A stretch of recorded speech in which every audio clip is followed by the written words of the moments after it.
Here in Brazil, you have the Christ the Redeemer statue, and it is very beautiful, but Jesus is not a statue. And I wanted to make a show to show the real Jesus. And I know it's not much.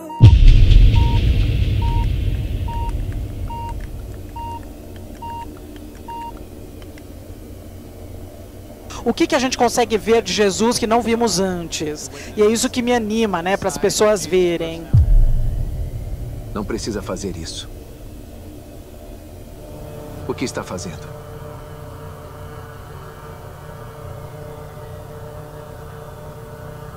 Se você pudesse, assim, definir as suas emoções em uma única frase que foi dita em The Chosen, qual seria? Acostume-se com o diferente. Caros amigos do Centro Dom Bosco, sejam bem-vindos mais uma vez ao Chave Católica. Eu sou Luciano Pires e hoje os convido a tratarmos uma vez mais do tema The Chosen. Em face do que já expusemos, pode ainda o católico defender a série?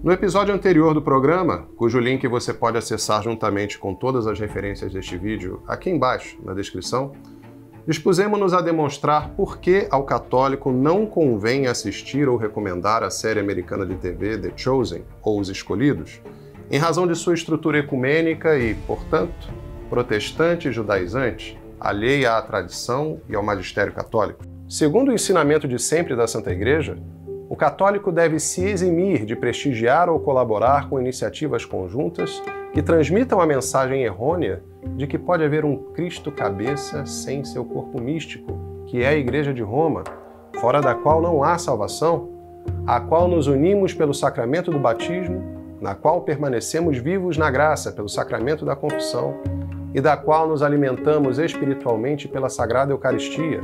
Por isso mesmo, potencialmente prejudicial à imaginação, à consciência e, o que é mais grave, prejudicial à fé. E sobre esta pedra edificarei a minha igreja, e as portas do inferno não poderão vencê-la. E o fizemos de modo que em nada colocamos nossa opinião pessoal ou institucional. Ao contrário, fizemos apenas aquilo que todo católico é chamado a fazer: confrontar a obra analisada com os ensinamentos de sempre da Santa Igreja, mãe e mestra da humanidade. Seria, portanto, reprovável qualquer indulgência com os filmes que, apresentando embora valores técnicos, ofendem a ordem moral ou, respeitando na aparência os bons costumes, contêm elementos contrários à fé católica. A exemplo da mãe amorosa que impõe aos filhos pequenos a obediência quanto às verdades que ainda não podem compreender, para o seu próprio bem, também a Igreja, mãe amorosíssima, depositária da suma verdade, do sumo amor de seu divino esposo, vale-se do mandato divino deixado pelo próprio Cristo para nos advertir a nós, pobres pecadores, contra as ciladas da carne, do mundo e do demônio, que se aproveitam de nossas más inclinações e buscam seduzir-nos para o caminho de perdição.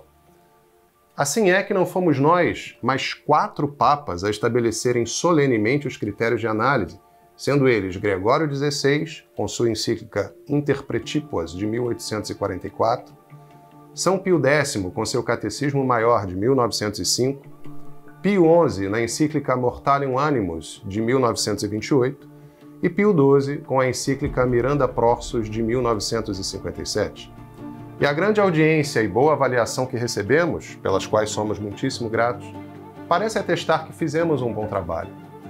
Mas, para nossa surpresa, certa variedade de reações ao vídeo nos deixaram perplexos. De modo que gostaríamos de dedicar este episódio a categorizá-las e analisá-las, na esperança de, assim, contribuirmos para uma compreensão ainda mais ampla e profunda das forças envolvidas no fenômeno de massa e entretenimento que é a série The Chosen. Para tanto, embora tal divisão não esgote a totalidade das manifestações que nos foram dirigidas, dividiremos tais reações em 3 tipos principais aproximados, que consideramos suficientes para o nosso propósito.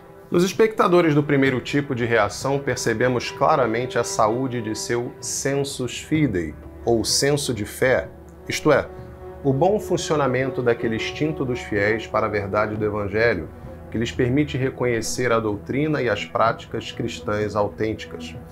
Esse instinto sobrenatural, intrinsecamente ligado ao dom da fé recebido na comunhão da Igreja, foi manifestado por tais espectadores ao relatarem seus estranhamentos prévios com algumas divulgações e cenas da série, embora em muitos casos não soubessem indicar o que exatamente havia de errado.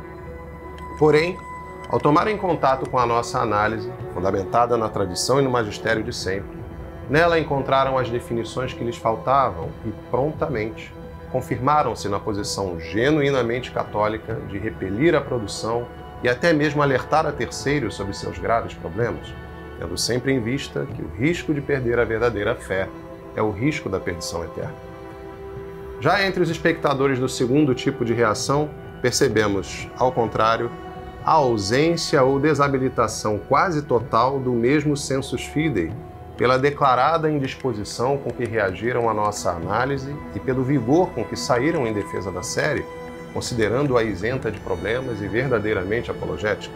E aqui começa a nossa perplexidade, porque tal indisposição entre os que se dizem católicos demonstra ao menos a ignorância, o que já é bastante grave, do fato de que ninguém pode se dizer católico ao mesmo tempo em que recusa a tradição apostólica e não aceita submeter-se ao magistério infalível da Igreja. Estes são católicos apenas nominais, culturais ou de IBGE, como se costuma dizer. Podem ser batizados, mas efetivamente não professam e, portanto, não vivem a fé de Cristo. Ao colocarem-se absoluta e emancipadamente acima da Igreja na avaliação da série The Chosen, portam-se como protestantes e, anestesiados pela imagem sentimentalista de um falso Cristo e de uma falsa doutrina, infelizmente precisam ainda daquela primeira conversão que efetivamente nos coloca no caminho do amor a Deus e da salvação.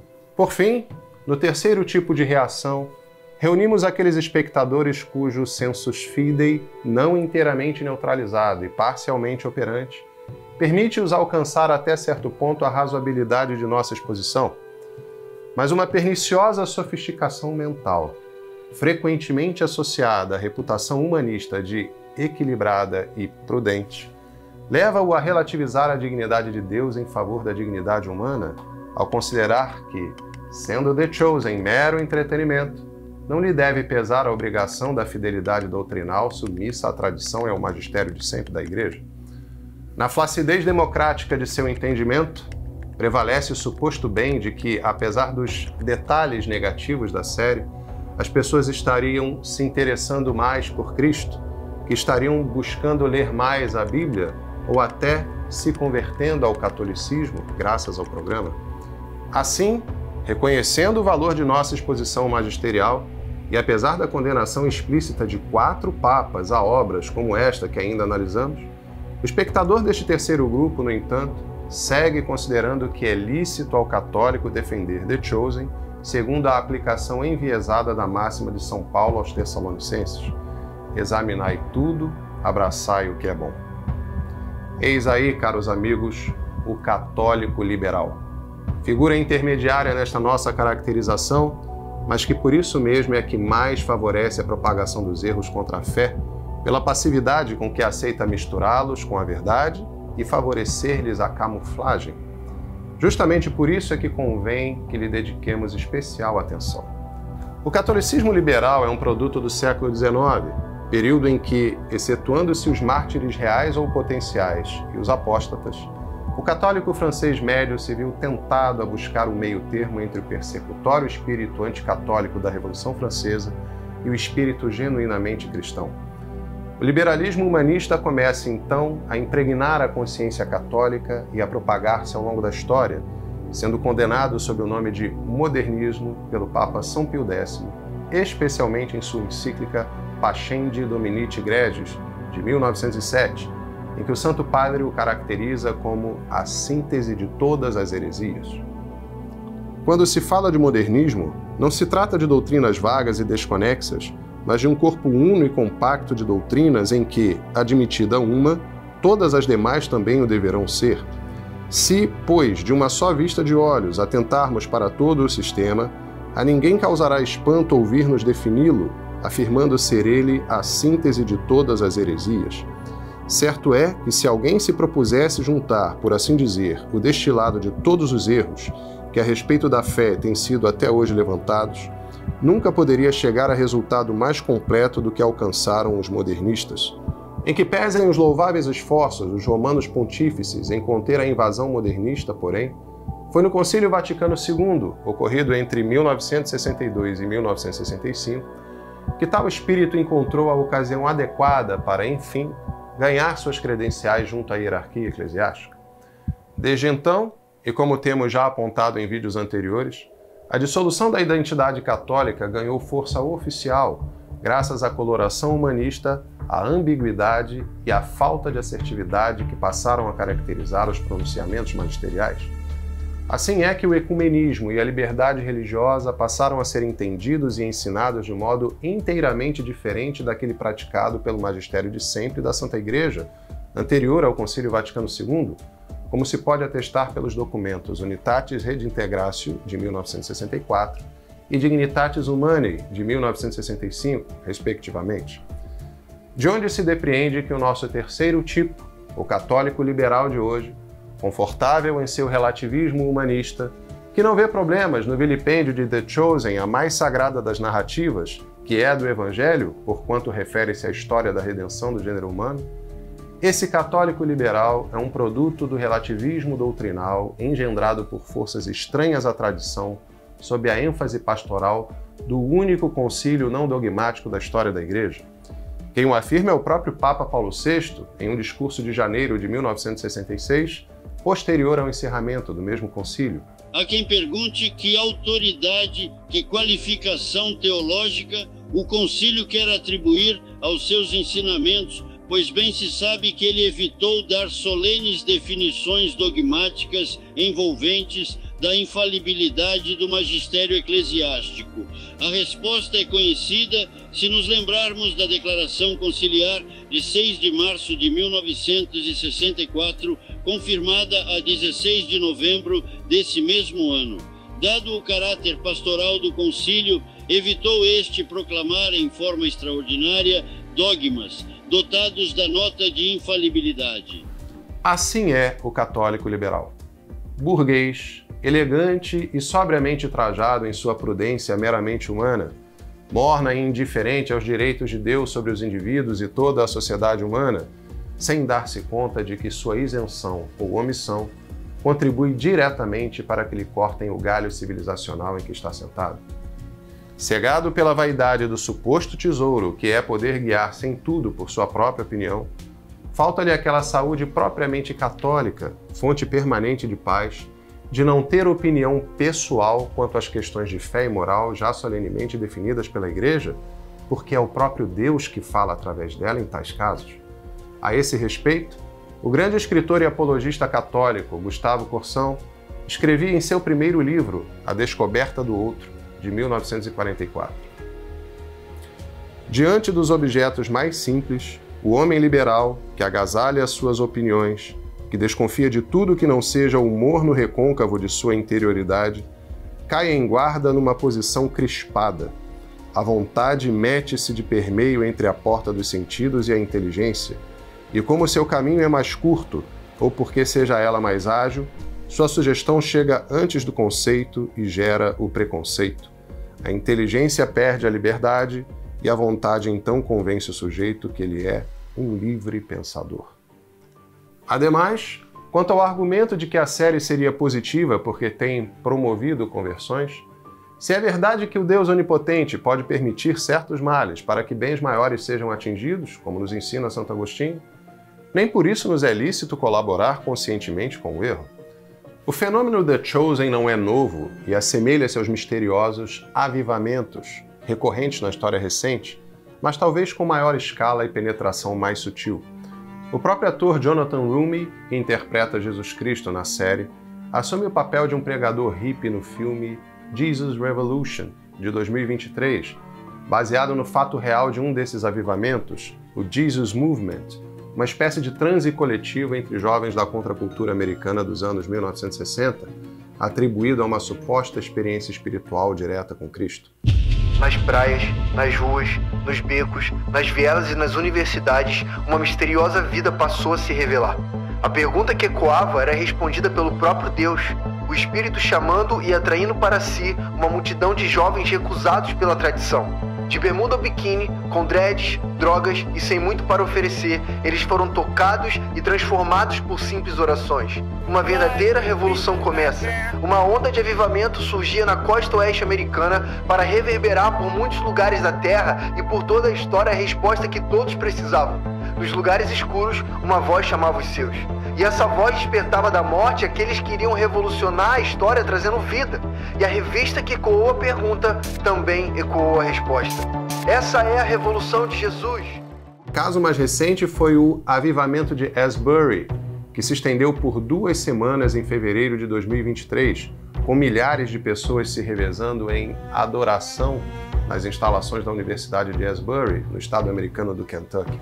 Sobre tais fenômenos coletivos, o padre Matias Galdron, em seu livro Catecismo Católico da Crise na Igreja, apresenta-nos o surgimento do carismatismo católico numa universidade americana como a infusão pentecostal na Igreja Católica, a partir de uma experiência ecumênica em 1967, em que 2 jovens católicos, animados pelo ecumenismo ensinado no já citado documento Unitatis Redintegratio, do Concílio Vaticano II, pedem a imposição de mãos a uma presbiteriana. Em 1967, um pequeno grupo de estudantes católicos estava estudando a Igreja dos Primeiros Cristãos e o impacto de Pentecostes.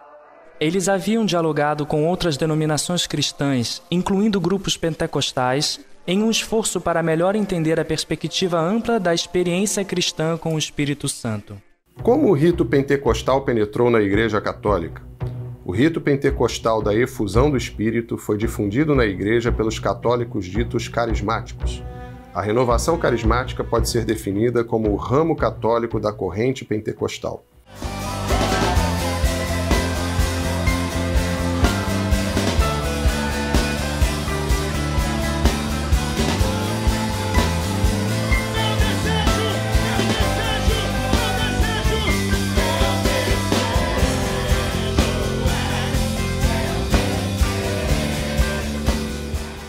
Qual é a origem do carismatismo católico?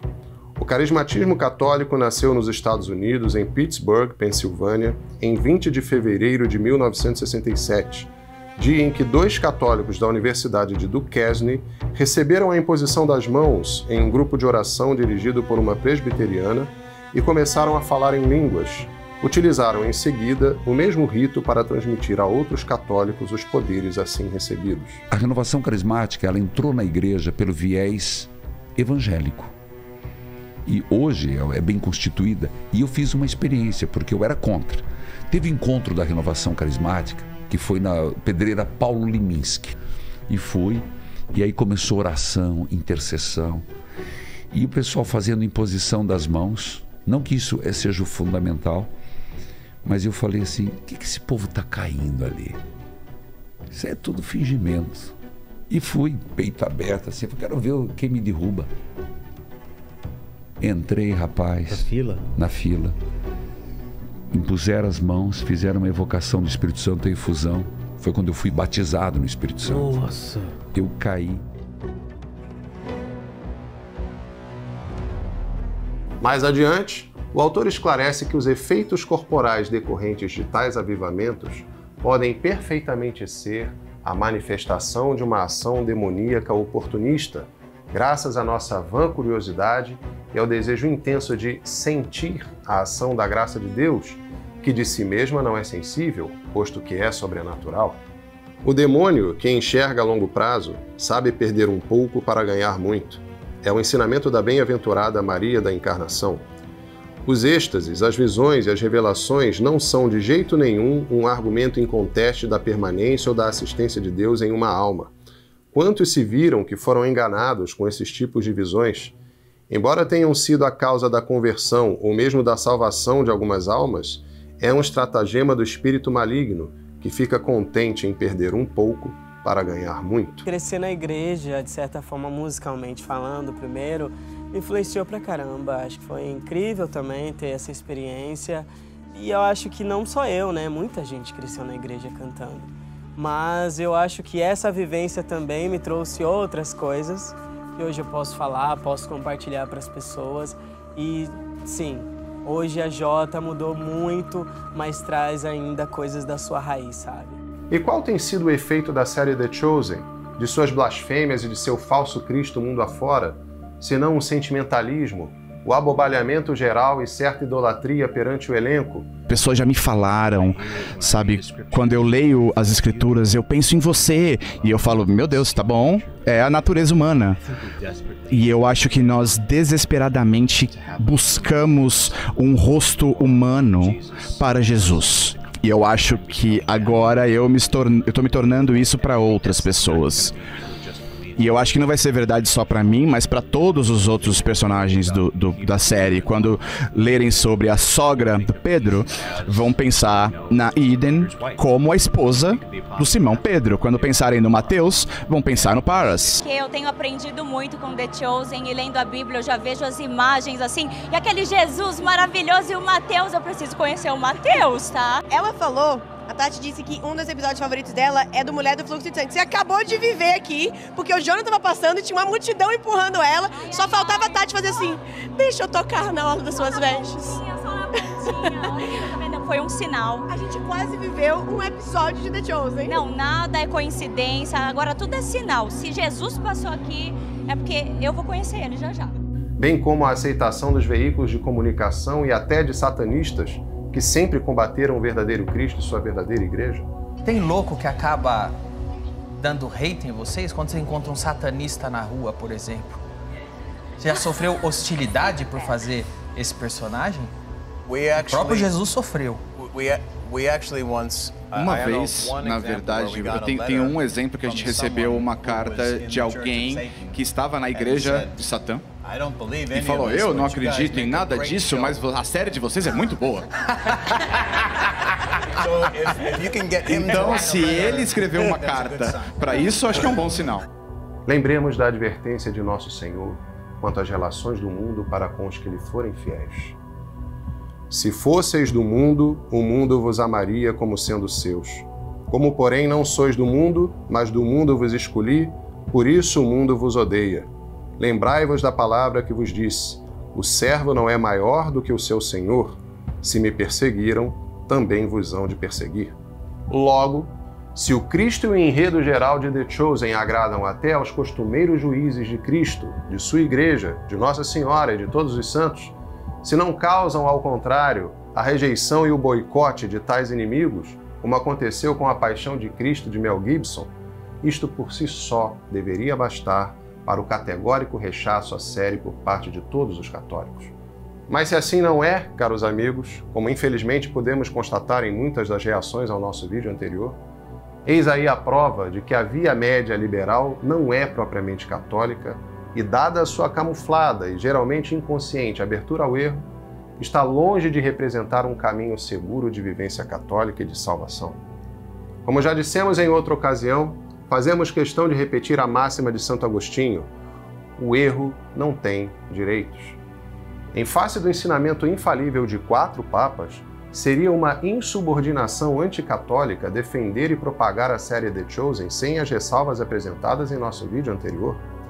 Recorramos, pois, a fontes seguras de formação e entretenimento, escassas que sejam, mas que reconheçam e busquem resgatar a tradição e o magistério de sempre da Santa Igreja, fora da qual não há salvação, nem se pode encontrar e conhecer o verdadeiro Cristo, Rei do Universo, Deus feito homem, por amor nosso e para a nossa redenção. Gostou deste vídeo? Então curta, comente e compartilhe. Peço também que reze por nós. E se deseja contribuir para mais iniciativas como esta, acesse membros.centrodombosco.org e torne-se você também um membro patrocinador com qualquer valor mensal.